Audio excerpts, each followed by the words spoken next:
할렐루야. 오늘도 복을 쫓아가는 인생이 아니라 복이 찾아오는 인생으로 살아가는 저와 여러분이 되기를 주님의 이름으로 축복합니다. 필립 얀시는 그에 져서 존 뉴턴, 치욕의 은혜에서 놀라운 은혜로 라는 책에서 이런 이야기를 합니다. 성경의 영웅들은 때때로 바울과 같은 박해자이거나 베드로와 같은 배신자이거나 다윗과 같은 간음자였다. 은혜는 항상 추문의 향기를 끌어당기는 힘이 있다 라고 말씀하고 있습니다. 사도 바울도 로마서 5장 20절 말씀 가운데 죄가 더한 곳에 은혜가 넘쳤다라고 이야기하고 있죠. 때로는 죄가 더한 곳, 때로는 육신의 연약함이 있는 곳, 때로는 멋지게 사용할 환경이 되어지지 않는 곳에서 더 큰 은혜와 열매를 맺는 삶을 살아가게 되기도 한다라는 것입니다. 오늘은 그 영적인 비밀에 대해서 함께 나누도록 하겠습니다.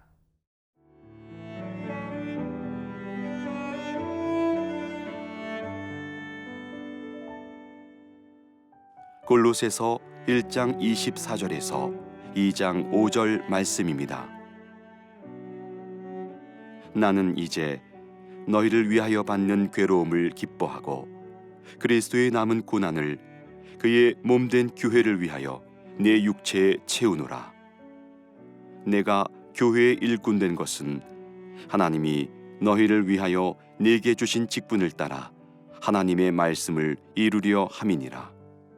이 비밀은 만세와 만대로부터 감추어졌던 것인데 이제는 그의 성도들에게 나타났고 하나님이 그들로 하여금 이 비밀의 영광이 이방인 가운데 얼마나 풍성한지를 알게 하려 하심이라.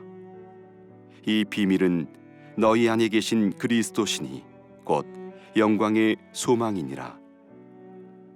우리가 그를 전파하여 각 사람을 권하고 모든 지혜로 각 사람을 가르침은 각 사람을 그리스도 안에서 완전한 자로 세우려 함이니 이를 위하여 나도 내 속에서 능력으로 역사하시는 이의 역사를 따라 힘을 다하여 수고하노라.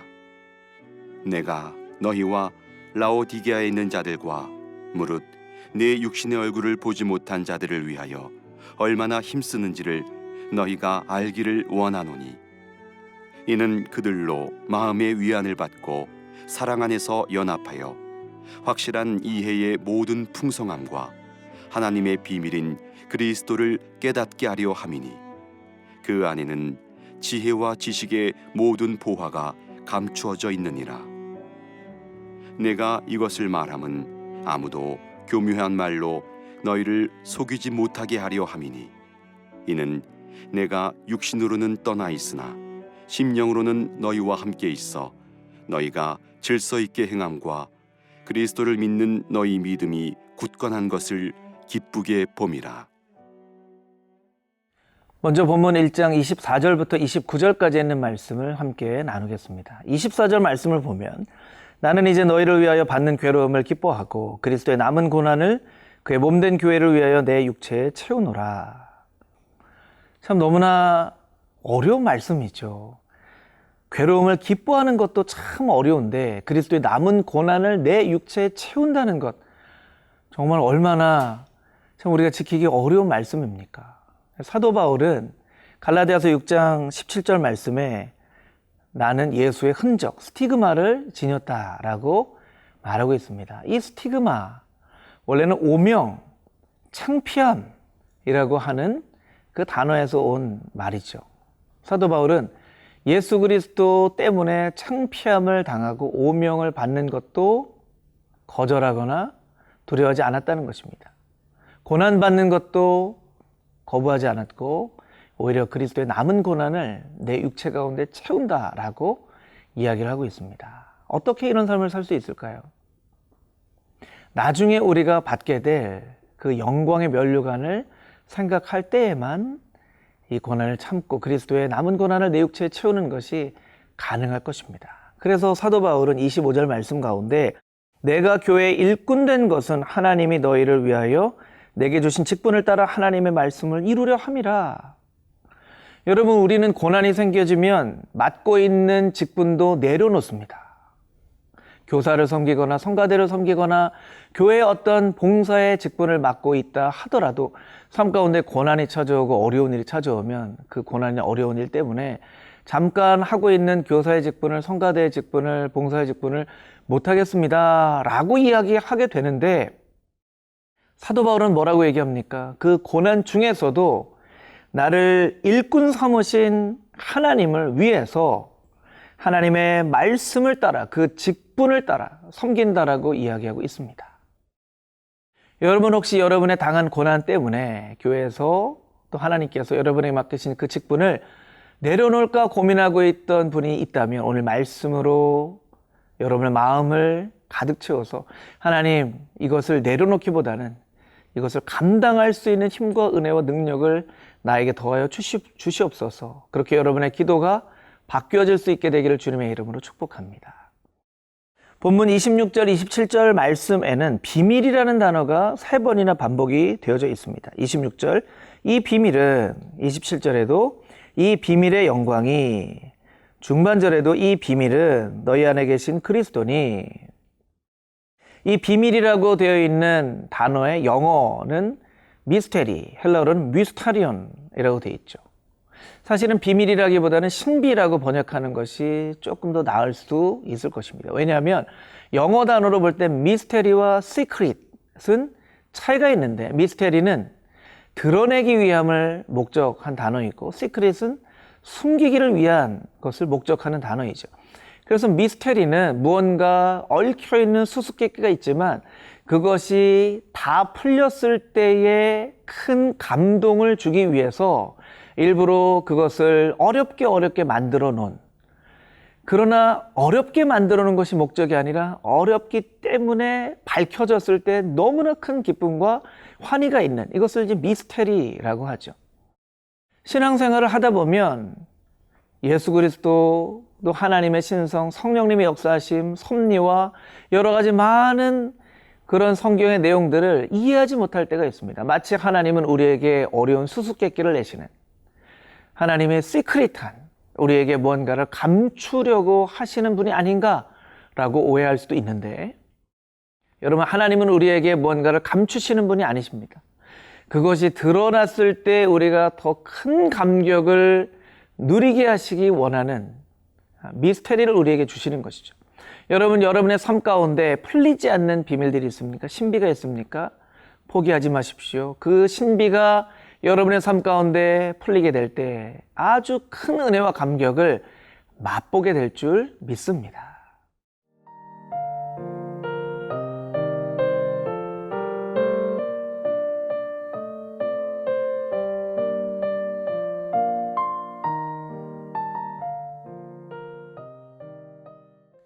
이 장 1절에서 5절까지의 있는 말씀을 함께 살펴보겠습니다.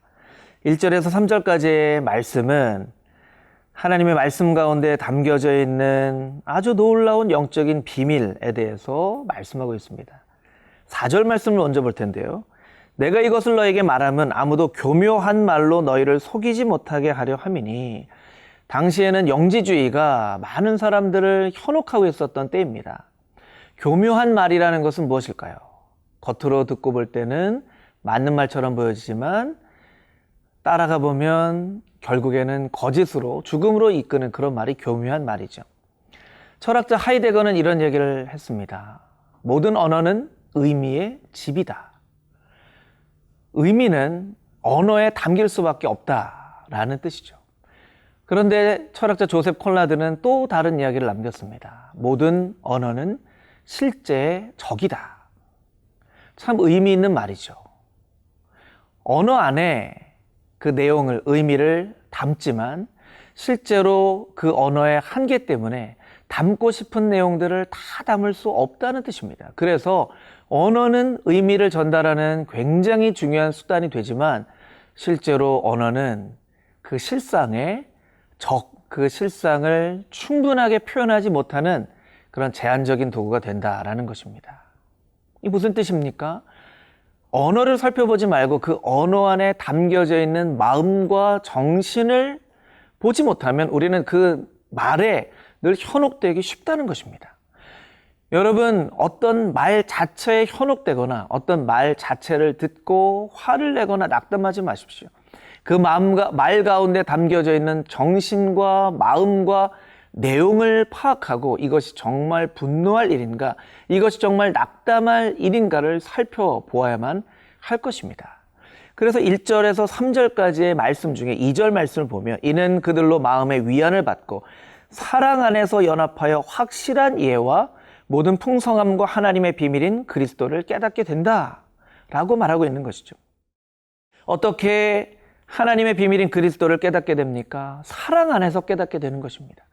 예수 그리스도를 머리로만 이해하려고 하면 예수 그리스도를 절대 이해할 수 없지만 예수 그리스도를 사랑하면, 주님 사랑합니다, 주님 그 무엇보다 주님을 사랑합니다 하면 때로는 이해되지 않던 말씀도 하나님의 역사심도 이해되고 깨달아진다는 것이죠.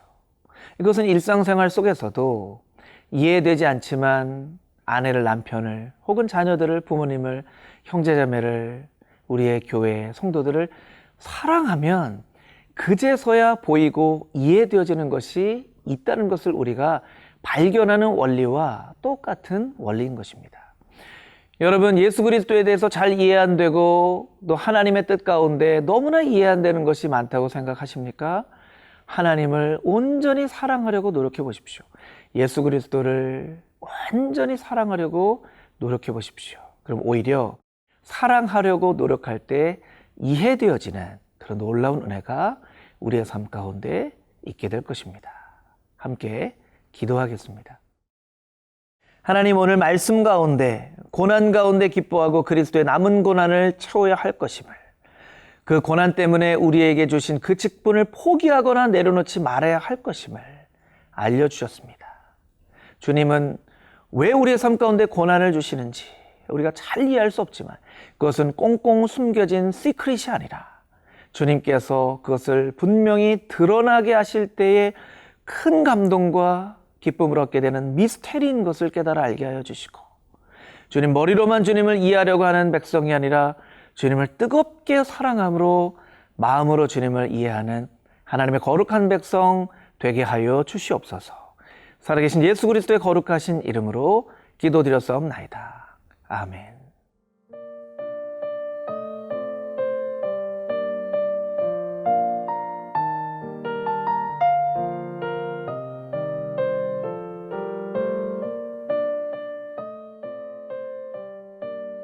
이 프로그램은 시청자 여러분의 소중한 후원으로 제작됩니다.